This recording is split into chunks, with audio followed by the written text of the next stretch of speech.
মোৰ ছাত্ৰ ছাত্ৰীসকল আজি আলোচনা কৰিম অসম জাতীয় বিদ্যালয়ৰ ক্লাছ 5ৰ অনুশীলনী 3C ৰ 10 নম্বৰ প্ৰশ্নৰ পৰা 10 নম্বৰ প্ৰশ্নত কৈছে এই নম্বৰত আছে ষ্টাৰৰ ঠাইত কি অংক বহুৱালে 43*7 সংখ্যাটো 9 ৰে বিভাজ্য হ'ব।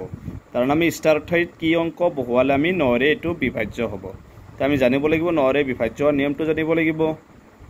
গতিকে আমি দিয়া আছে সংখ্যাটো 43*7 এতিয়া 9 ৰে বিভাজ্যৰ কথা কৈছে। গতিকে লিখিবা অংক তিনিটাৰ যোগফল। তিনিটা অংক আছে গতিকে লিখিবা অংক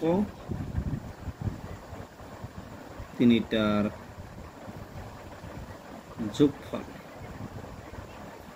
অংক তিনিটাৰ যোগফল কি কি অংক আছে 4 + 3 + 7 যোগ কৰিবা 4 3 7 7 7 কিমান হ'ব 14। আমি অংক তিনিটাৰ যোগফল কিমান পাইছো 14। এই 14 এৰ লগত আমি যদি কিবা সংখ্যা যোগ কৰিলে আমি 11 ৰে 9 ৰে বিভাজ্য হ'ব। ঠিক আছে যোগফলটো 9 ৰে বিভাজ্য হ'বলৈ এই 14 ৰ লগত যোগফলটো কিমান পাইছো 14 ৰ লগত কিমান যোগ কৰিলে আমি 14 ৰ লগত কিমান যোগ কৰিব লাগিব। যদি আমি 4 যোগ কৰো 18 18 টো কি 9 2 * 18 14 লগত 4 যোগ কৰিব লাগিব 4 যোগ কৰিব লাগিব। অৰ্থাৎ আমি লিখিম অৰ্থাৎ কি কৰিছো 14 ৰ লগত 4 14 যোগ 4 সমান কিমান হ'ব 14 যোগ 4 সমান 18 18 টো কি 18 টো 9 ৰে বিভাজ্য।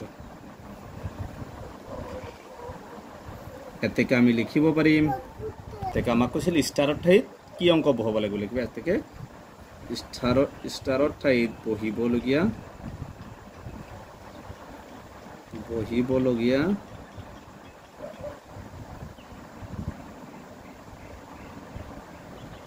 অংকটো কিমান যোগ কৰিছিল 4 গতিকে ষ্টাৰৰ ঠাইত বহিবলগীয়া অংকটো হৈছে 4 এটো হৈছে 10 ৰ এৰ এ নম্বৰটোৰ এনসাৰ। বি নম্বৰটো ষ্টাৰৰ ঠাইত কি অংক বহুৱালে 2849 ষ্টাৰ সংখ্যাটো 10 ৰে বিভাজ্য হ'ব। তো একদম সহজ 10 ৰে বিভাজ্য হ'বলৈ হলে একক স্থানৰ অংকটো কি হ'ব লাগিব 0 হ'ব লাগিব। গতিকে এটো কি আছে ষ্টাৰৰ ঠাইত আমি কি বহালে আমি 10 ৰে বিভাজ্য হ'ম এটো ওলাব লাগে। দেখো দিয়া আছে সংখ্যাটো 2849 ষ্টাৰ। গতিকে তেকে 10 ৰে বিভাজ্য হ'বলৈ হলে 10 ৰে বিভাজ্য হ'বলৈ হলে একক স্থানৰ অংকটো একক স্থানৰ অংকটো 0 হ'ব লাগে। যেহেতু ষ্টাৰৰ ঠাইত কি আছে ষ্টাৰটো একক স্থানত হ'ব লাগে এটো এককত আছে ষ্টাৰটো গতিকে একক স্থানৰ অংকটো আমি কি হ'ব লাগিব 0 হ'ব লাগিব। এটা চাবা গতিকে ষ্টাৰৰ ঠাইত বহিবলগীয়া অংকটো কি হ'ব 0 হ'ব কাৰণ একক স্থানত 0 হলে হে 10 ৰে বিভাজ্য হ'ব। এতেকে ষ্টাৰৰ ঠাইত বহিবলগীয়া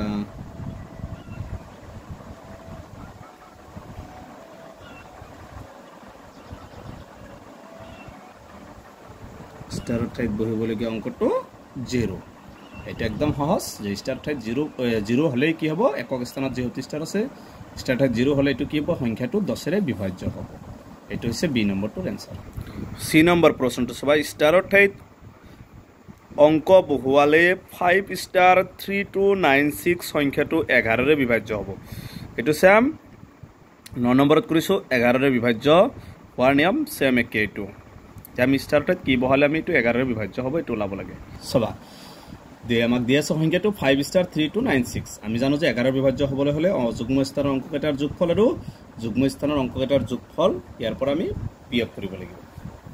গতিকে প্ৰথমে অযুগ্ম স্থানৰ অংক এটো প্ৰথম অযুগ্ম এটো দ্বিতীয় এটো তৃতীয়ত কি আছে অযুগ্ম প্ৰথম দ্বিতীয় তৃতীয় চতুৰ্থ পঞ্চম এইকেইটা অযুগ্ম মানে কি হ'ব 5 + 3 + 9 যোগ কৰিলে কিমান হ'ব 5 3 8 8 9 17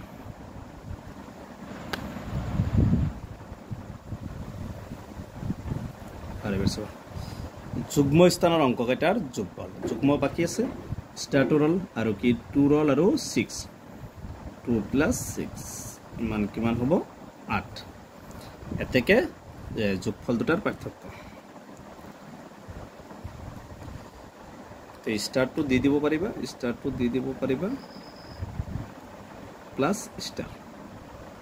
ষ্টাৰটো দি দিব পাৰিবা তে আমি ষ্টাৰৰ ঠাইত কি বহাব পাৰিম তে লিখিম এতেকে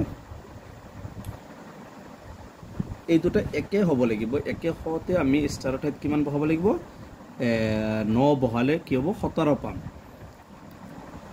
এতেকে ষ্টাৰৰ ঠাইত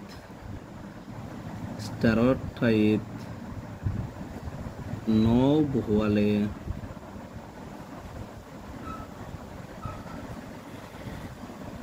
ষ্টাৰৰ ঠাইত 9 বহালে অংককেইটাৰ যোগফল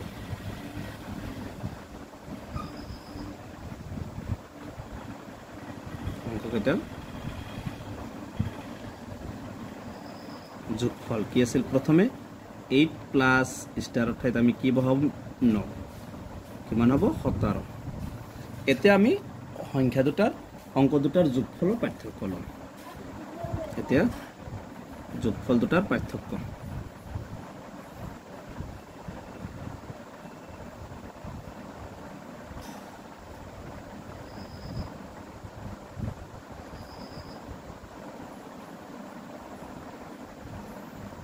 প্ৰথমটো কি আছিল 17 তাৰ পিছতটো আমি কি 9 যোগ কৰাৰ পিছত কিমান পাইছো 17 17 পৰা 17 গলে কিমান 0 এই 0 টো কিহেৰে বিভাজ্য 11 ৰে বিভাজ্য তেকে 0, 17 বিয়া 17 মান 0 তেকে 0, 11 ৰে বিভাজ্য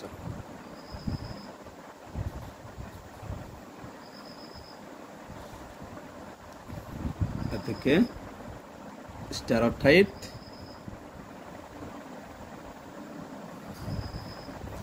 বহিবলগীয়া অংকটো